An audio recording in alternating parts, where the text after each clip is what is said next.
Sir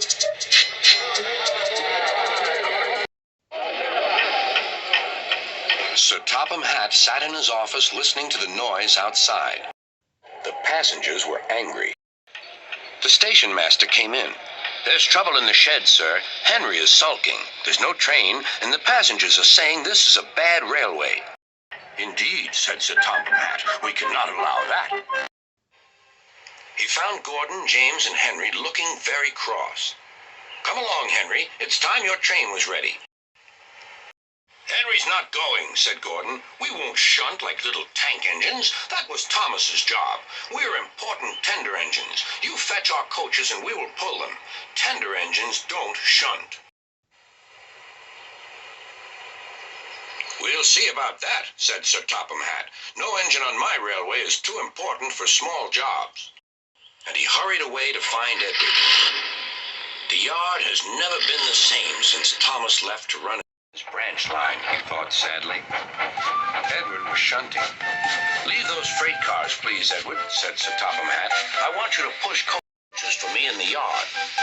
"Thank you, sir. That will be a nice change." "That's a good engine. Off you go, then."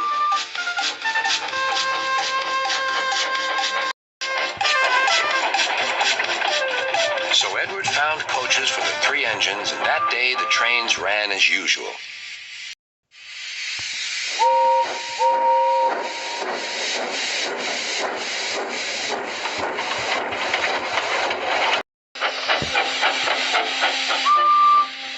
But next morning, Edward looked unhappy.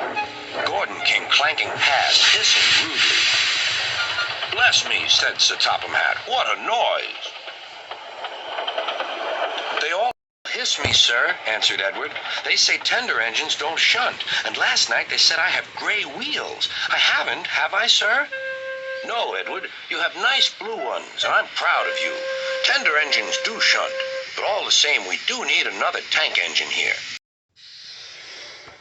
He went to a workshop, and they showed him all sorts of engines.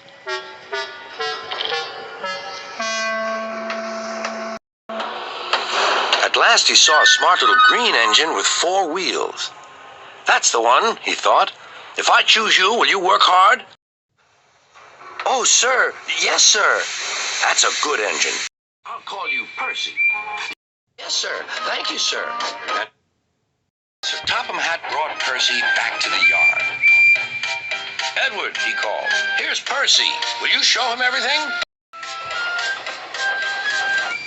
Percy soon learned what he had to do, and they had a happy afternoon.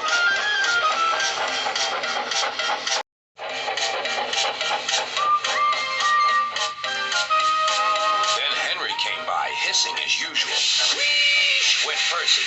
Henry jumped and ran back to the shed. "How beautifully you wheeshed him," laughed Edward. "I can't wheesh like that." "Oh, Percy, that's nothing. You should hear them in the workshop. You have to wheesh loudly to make yourself heard."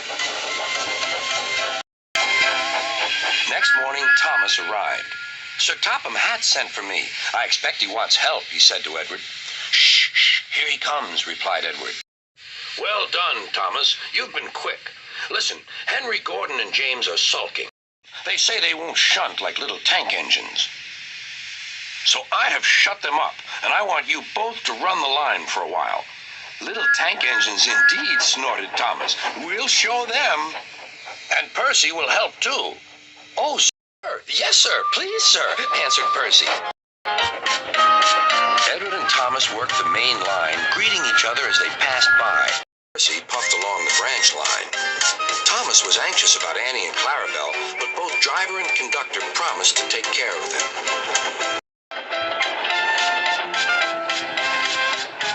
There were fewer trains, but the passengers didn't mind.